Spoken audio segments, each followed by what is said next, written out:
Hello, it is Sarah Waggle, astrologer and leadership coach here for this moon in Gemini, full moon in Gemini. Of course, you can check out your sun and rising sign full forecast for this full moon here on my YouTube channel. I will link it below.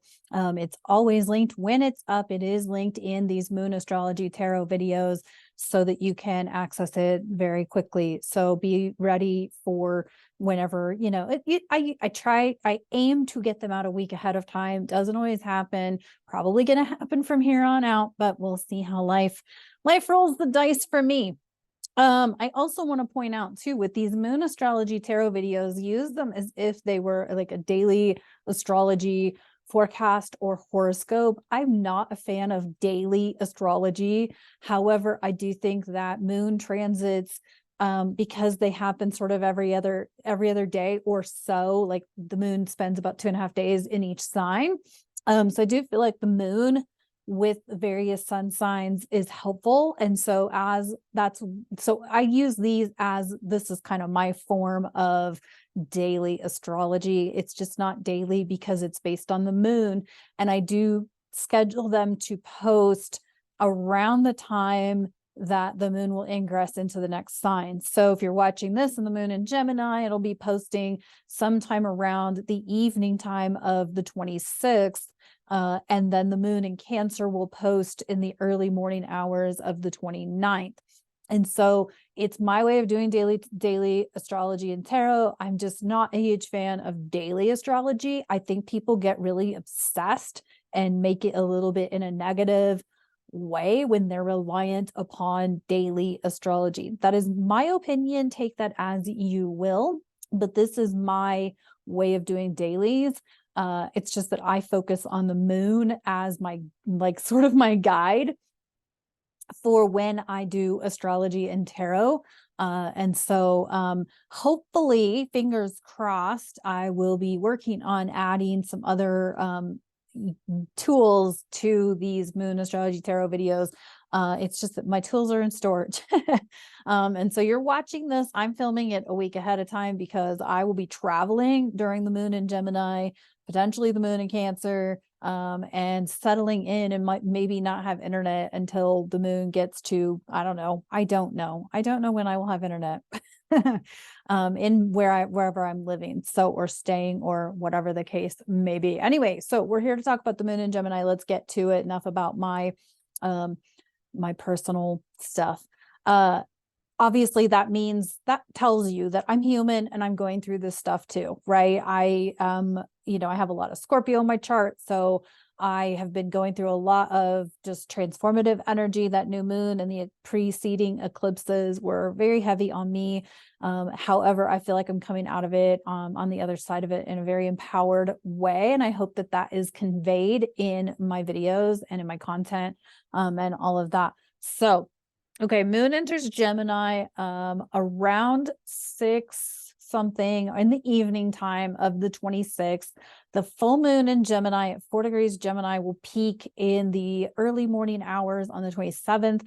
And then we have this moon in Gemini through the early, like just after midnight on the 29th, when it will leave Gemini. So what does this mean? So I want to talk a little bit about how, so picture a wheel, right? If you've seen an astrology chart, cool, you can imagine it. If you are someone, I have a lot of blind followers, so I'm going to do a lot of describing just so that they have some sort of concept. So the chart that we look at for astrology is a circle. So you've often heard me use the clock, the face clock, as a reference point, right? Because that is a tool that's used in blindness rehabilitation. So that's what I'm using as an astrologer to explain the chart to people who may be blind who watch my videos. So when we think about, so if you think about, like, the top of the clock is 12, the bottom of the clock is 6, and it's an axis, right? Or if you're looking at 9 and 3, you're looking at an axis. Okay. Conveniently, there's 12 hours in a day and there's 12 zodiac signs. So, so we have Gemini, which is the 3rd sign of the zodiac, and Sagittarius, which happens to be the 9th sign. So we're working on that axis to we're always working with axis, right? If there's a full moon in Scorpio, we're working with the Scorpio Taurus axis. In this case, we're going to stick with the Gemini Sagittarius. Gemini is mercurial. It's ruled by Mercury. It's mindset, communication, tech as it applies to communication. It can affect travel, like short distance travel, and mental, like scatterbrainedness, flakiness. It's an air element sign. So that's intellect. It's also truth seeking. In that it's intellectual. Sagittarius, on the opposite side of this axis that we're talking about, is Jupiterian. It's ruled by Jupiter. It's expansive, broadening your horizons, long distance travel, moving abroad, things like that, going across the pond. So we're talking about, and Mercury happens to be in Sag at the time of this full moon. So that makes things interesting, right? Mercury doesn't really like being in Sag, although in my astrology class or in classes I've taken, there is no detriment, or like there's no detriment for Mercury. But if there were one, it would be a Jupiterian sign like Sagittarius. So, and if you think about it, like they're like oil and water, right? There's short-term travel, there's short distance travel, there's long distance travel. So I guess it kind of works. It's kind of like oil and water. Jupiter works on more long-term. Mercury is more short-term, things like that. So, as we're going into this full moon, you can expect communication issues, potentially travel delays or travel communication issues, things like that. Of course, we're just coming off of the Thanksgiving holiday in the United States. So people may be traveling. I will be traveling, pray for me. A very dicey travel schedule, which could go awry, but I've also got everything planned in case, it doesn't go the way that it's supposed to go. I have a plan. No worries. I'll get home. I will get home. So when we're talking about, and also this full moon, the sun and Mars are still traveling together. And in Pisces, we have Saturn at play as well. So you may have set some intentions from the Scorpio new moon, or even during the eclipses. And now that it's the sun in Sagittarius, you kind of got this like fire under your butt. However, this full moon may restrict, and it's restricting because I talked about this in the full moon video that I did. It's restricting because there's something you got to let go, right? Whenever we up level in life, whatever it is, you have to release something. You have to be done with an idea, a concept, a group of people, a person, a relationship, whatever that looks like for you. You have to say, I'm done with that, because, and it's sort of like you have to like let something go in order to allow the new to come in, right? You got to have that space for it, that emotional space, the mental space for that new thing to come in. So you could be saying goodbye to something, or saying to hell with something, an idea, concept, belief system, organization, so many things here, because we're talking Sagittarius, which is religions and belief systems, right? I must say this whole month of, we're heading into December. This is the 26th through the 29th. But as we head into December and beyond with the Sagittarius season, with Mars moving into Sag, stay in your lane. Stay in your lane. Know your shit. Know where you're going in life. And know what's going on in the world as like a reference point, like, okay, that's going on, that's a thing, it's really happening, or whatever they're telling you it's happening. But stay in your lane, be focused on, and see, Siri agrees. It doesn't understand, so maybe you don't understand. My point is that focus on your goals, your intentions, what you want to do in this life. Okay, we can all get distracted, derailed by all of the world events, and that's possible, or belief systems, or whatever, standing for this organization, standing for that organization. But the thing is that if you don't know all of the ins and outs of said organization, you may be standing for something that you have no idea, it's not in alignment with you. Okay, there's some hard truths here, and I'm very sorry, but this is how it goes in life, right? Okay, so you have to let something go in order to let the new thing come in. Okay. We have to have the space for it. You can't have, if you've got like toxic relationships with friends that you've been friends with for decades, but they're not going where you're going, you got to get clear on the fact that in order to bring in the people who are going where you're going, like if you're hiring a coach or a therapist, you want a coach or a therapist who's where you want to be, right? Particularly a coach or a spirit guide or whatever.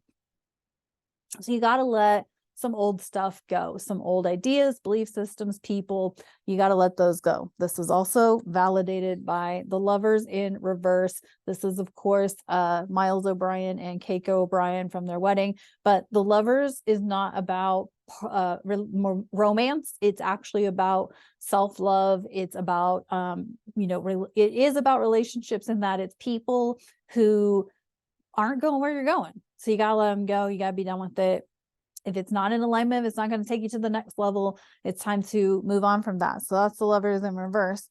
And then on the flip side of that, because it's like the holiday season and all of the things, and I do believe the 28th would be that Giving Tuesday thing that they always do, the Tuesday after Thanksgiving, where they invite you to donate all your money to organizations. I'm not a fan of this, but I'm just telling you, this is how the world works. We have the 9 of Cups upright.